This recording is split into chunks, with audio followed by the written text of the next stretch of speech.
Tá aparecendo meu joelho aí, por acaso? Não, um pedacinho dele. Saco. Não me incomoda.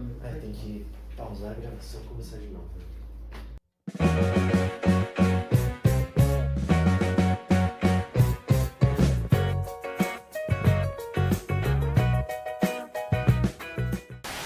Me chamo Luiz. Hã? Hã?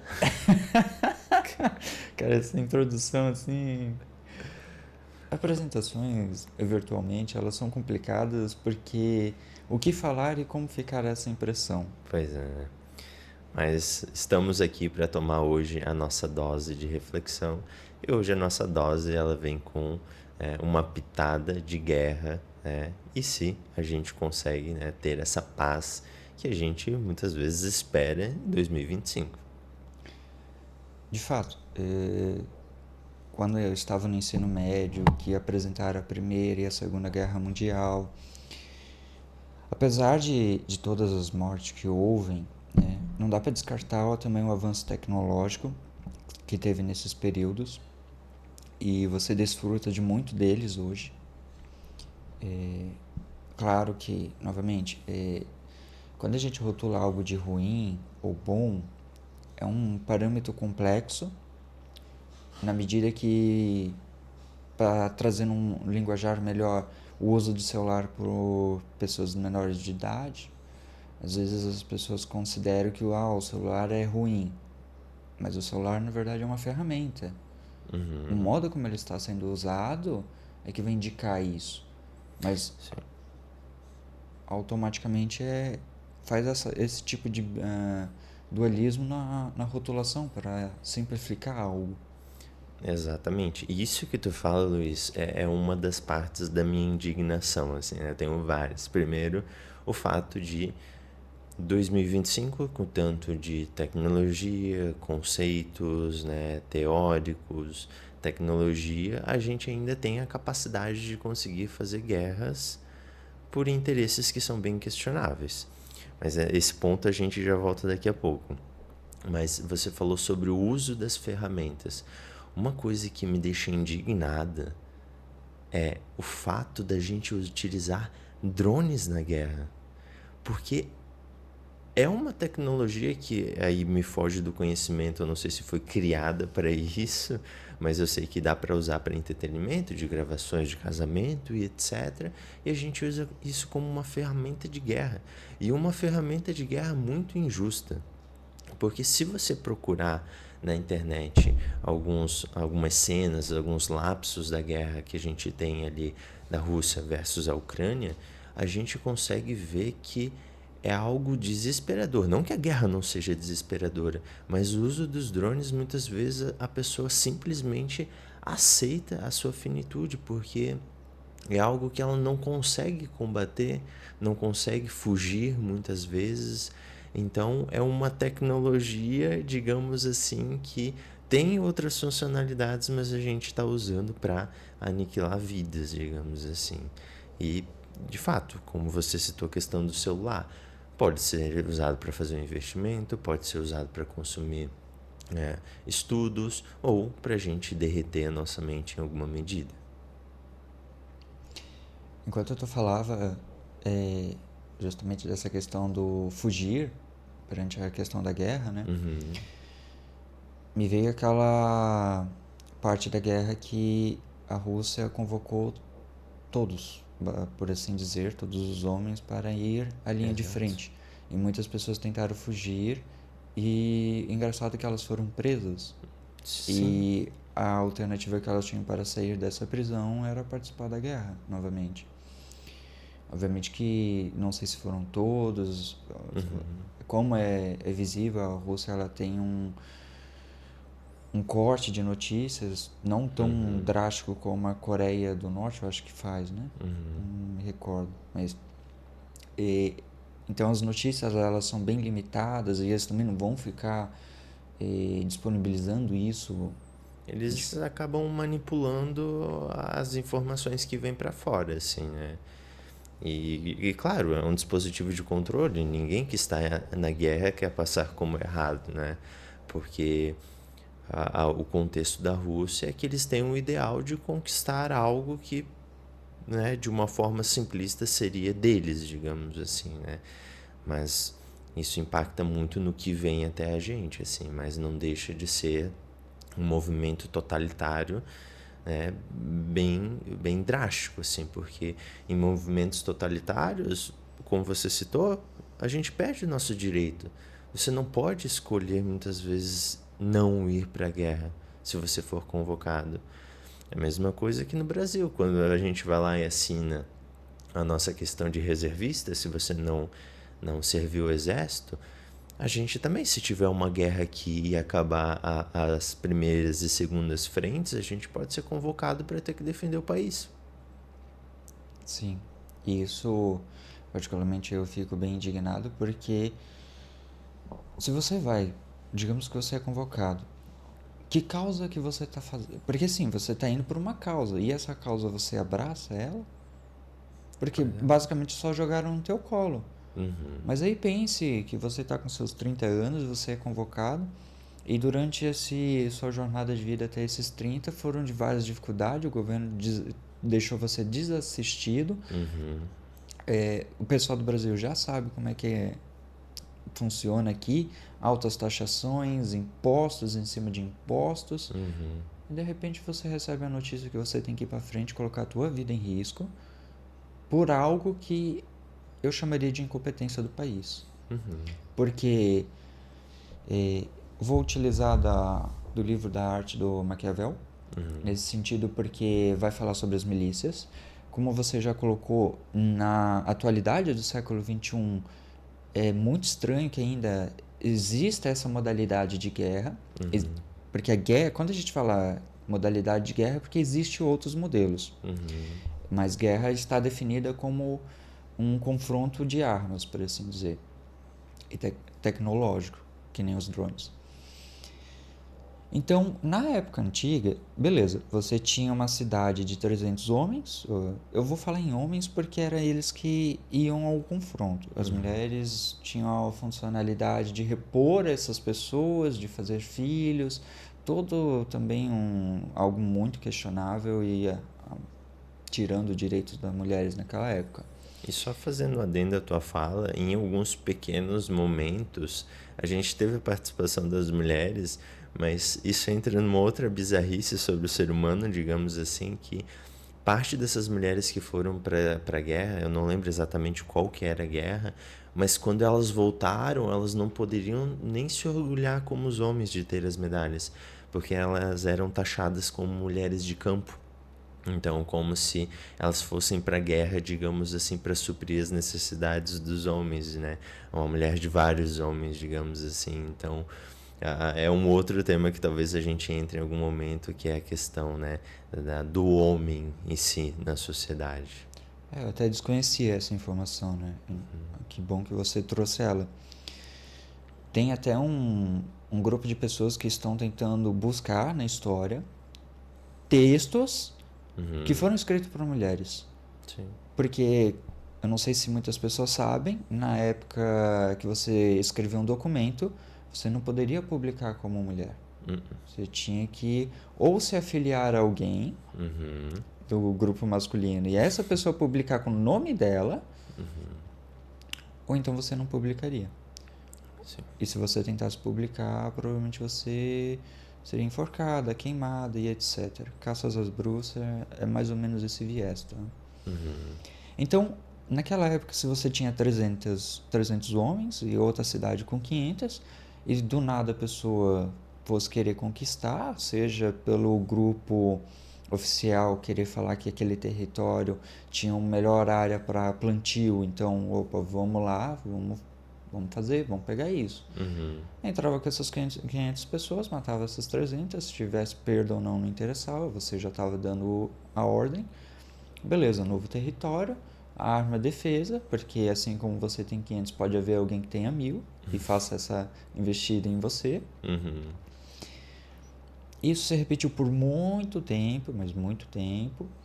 Aí a gente chega então nos conflitos da Guerra Fria e outros momentos que se tornam mais ideológicos, tipo uma ideologia de uma forma de pensar, que não aceitava aquela outra maneira da pessoa pensar, ainda com um cunho territorial, mas ele não era tão enfocado, ele não era mais essa vertente, que nem a da Rússia, que falou que porque pegou o território, etc., invadido ou não. Particularmente eu não sei, desconheço essa parte da história. É sempre bom estudar a história quando você vai tentar criticar alguma das guerras, porque daí ali você consegue ver não o que eles estão falando, mas você tirar a tua conclusão do porquê foi ocorrido aquilo ali. E essa questão da territorialização que a Rússia proclamou era só para provocar a guerra. Porque, não, ele invadiu ali, agora eu posso. Mas o diálogo, a comunicação, todos os pessoais envolvidos em cargos diplomáticos, não, isso aí deixa de lado. Meu país é maior, tem um bélico maior e vai com força. Se a Ucrânia não tivesse recebido tantos auxílios durante a guerra, eles teriam perdido nos primeiros anos, assim, por assim dizer. E como sempre tem um pretexto, digamos assim, para isso acontecer, né? Porque tu tava falando, me veio aquela série Vikings, né? Onde esse desejo, muitas vezes, ele nunca é suprido, assim. Então, por que é tão importante ter essa parte que eles estão lutando, digamos assim, na Rússia ali, né? Por que tem que ter esse território? Não dá para viver com 20, tem que ser com 50, digamos assim.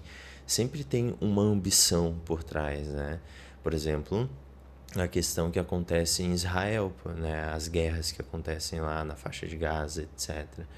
Acaba que, por que é tão importante? Sempre tem um pretexto, às vezes político, às vezes econômico, às vezes religioso, como é o caso que eu acabei de citar, assim, né?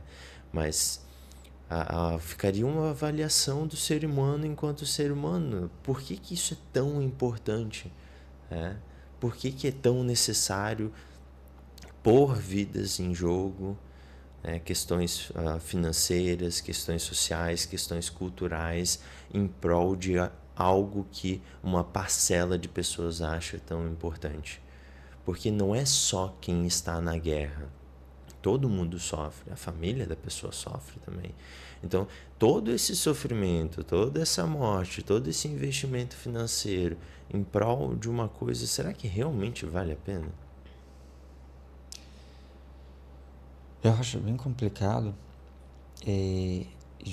Geralmente eu nem debato muito do tema, porque eu deixo mais uma conscientização de cada um do que está acontecendo, porque é muita informação, é muito denso o que está ali. Não é tão simples só apontar o dedo e falar, não, mas ali está errado. Mas o que está errado exatamente? Eu não sei se você viu que na África agora também está tendo uma guerra de produtos, de matéria-prima, que é um minério que é utilizado para fazer celulares. Então você imagine que tem pessoas na África agora se matando para estarem fazendo material para você ter o seu celular sob sua posse. Então, isso até abre para aquela questão do trabalho infantil, que há países que utilizam e você está usando sua mercadoria. E até uma hipocrisia de você falar, eu sou contra o trabalho infantil, mas pô, e esse tênis, essa roupa? Sim, e esse tênis de R$20, né? Como você tem certeza que não passou pela mão de uma criança e tal? Então veja que isso que eu estou falando não é vago na medida que são ideologias, né? Matéria-prima que gera que gera tecnologia, que tecnologia gera monetário gera sociedade. Então começa a crescer um negócio que tu começa a perder o começo. Se é que existe o começo agora, porque tanta coisa que até você voltar no começo. Aonde que é esse começo? Né? É, capaz de esgotar uma vida inteira e não chegaram no começo. Pois é. Mas essa é uma das minhas críticas, assim. Por que um material, né, pra gente observar como sempre teve, ou pelo menos como tem agora, mas acredito que sempre teve na nossa história, assim. Mas como que os materiais, as terras, conseguem ser mais valiosos do que uma vida do ser humano? Entende? Do que a subjetividade de alguém. Por que que o componente para o celular precisa ser realmente mais valioso do que uma pessoa? Essa sua ideia é muito, muito boa. Estou tentando só alcançar aqui. O Nietzsche vai trazer no Assim Falava Zaratustra, que o que acontece? Zaratustra fica indignada como as pessoas valorizam mais um céu fictício do que a própria Terra. Porque aqui elas estão na Terra, mas elas não cuidam absolutamente nada. Poluição, natureza se dane, esse negócio de globalização, quer dizer, a globalização é mais um movimento, mas ela vai manifestando certas culturas, expansões, desmatações, etc. Mas espero que quando eu morrer vou para o céu, nos portões do paraíso. Sempre no amanhã e nunca no agora. Mas, então, você está aqui agora, neste planeta, por que não cuidar dele? Exato. E outra, essa frase também tem uma conotação muito sensível, assim, mas bem interessante, que é o quê? Você está pensando só no seu. Quem vier antes de mim, que se lasque. Sim. Só que o engraçado é, quando você veio ao mundo, você já herdou o que a outra pessoa deixou. Não seria cabível, pelo menos, deixar esse processo? Porque, assim, a humanidade segue esse processo. E só vai deixar de seguir quando extinguir. Quando a raça humana não existe mais, esse processo ele acaba. Daria até para chamá-lo esse processo de puro. Porque ele vai... Sim, porque ele não é mutável. Ele é isso.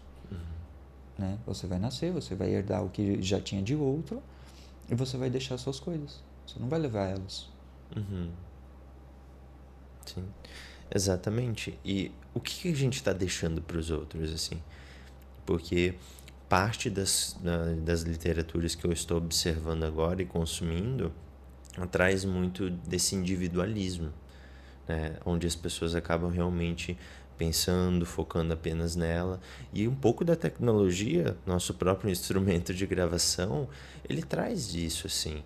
As pessoas estão cada vez mais individualistas, muitas vezes, no sentido de não ceder pelo outro, não entregar nada para o outro, não que tenha que ser uma necessidade, mas em partes a sociedade se constrói dessa forma, assim, né?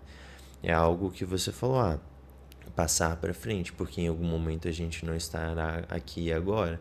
E quando a gente olha para frente, em vez da gente trabalhar isso, às vezes a gente fica preocupado com as próximas gerações que a gente tem. Geração, sabe, mais fraca, mais sensível, etc. Em vez da gente buscar trabalhar, o que eu vejo muito hoje é uma crítica ao que está vindo, né, da posição que os mais velhos estão, digamos assim. Então, há muitas críticas individuais, mas eu não vejo tantos investimentos assim. Interessante. Tem várias leituras que dão bastante base, né, nesse teu exemplo que você trouxe. E até jogando para os ouvintes, quando se deseja esse melhor para o outro perante a sociedade, só olhe para como a pessoa está falando isso. Se é para algum familiar dela, espero que meu filho não pare, né, tenha todo esse tipo de vivência, ou se realmente é para a humanidade que a pessoa está se dirigindo. Porque veja, se ela está desejando algo para um coletivo, mas esse coletivo ainda está dentro do ciclo social dela, que também não é tão errado. Por exemplo, a gente poderia desejar que o Brasil tomara que vá para frente, porque daí assim todos os brasileiros, entre aspas, bem uma aspa bem forçada, Sim. né, e iriam conseguir ter um melhoramento da vida, por exemplo. É isso, da qualidade de vida. Então, isso é importante porque todas as leituras que eu faço, você consegue pegar o fio da individualidade do sujeito na singularidade dele. E isso é muito importante porque é ali que está a experiência de vida dessa pessoa. Ela não parte da experiência do outro. No sentido que o Igor ele tem uma vivência e ele compartilhou comigo. O que eu vou ter de experiência com isso é o que eu compreendi através dos canais da audição, gestuais, que ele vai se movimentando, expressando, e de associação com alguma experiência que eu já tive a respeito. Mas ela ainda pertence a mim quando eu for utilizá-la. Assim como qualquer um que está fazendo reflexões com os nossos vídeos. Sim. E etc.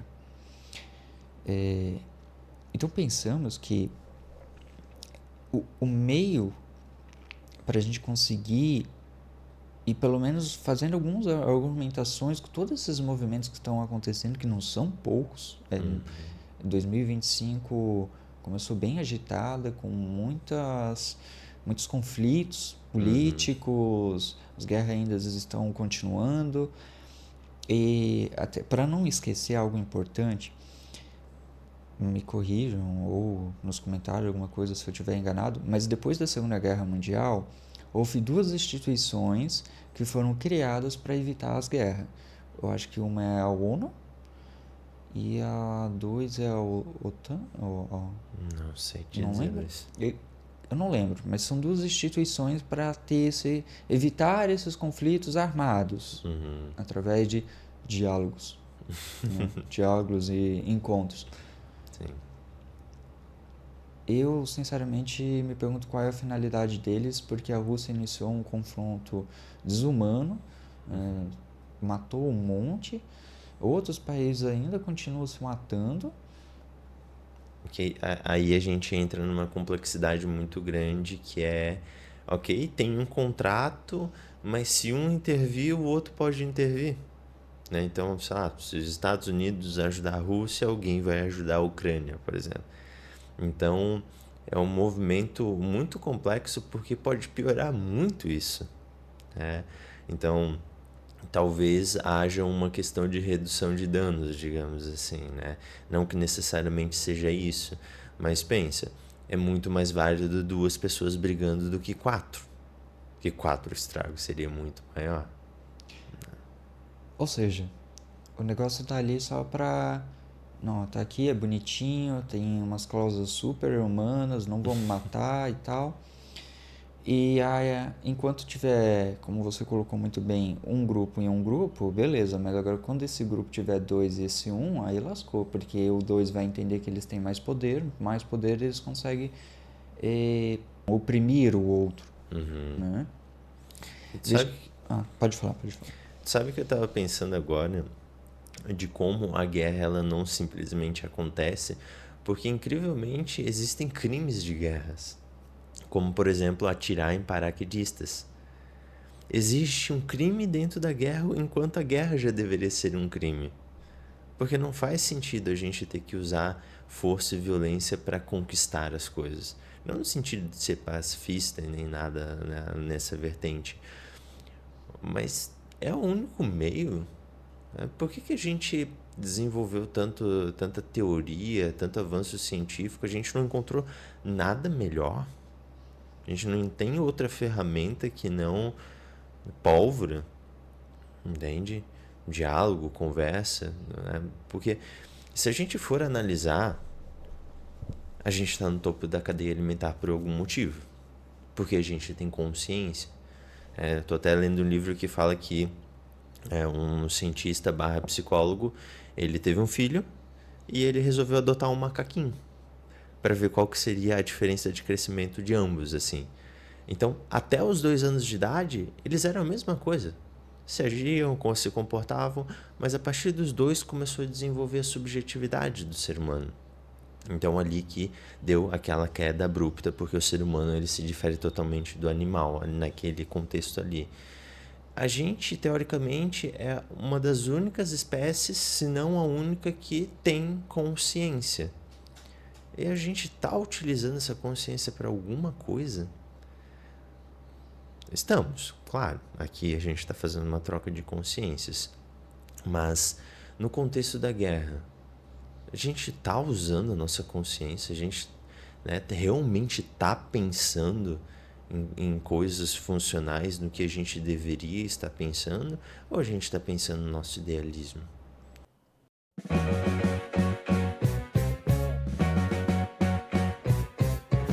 Quer provar uma dose de reflexão? É só seguir o podcast. Novos episódios saem toda quinta-feira.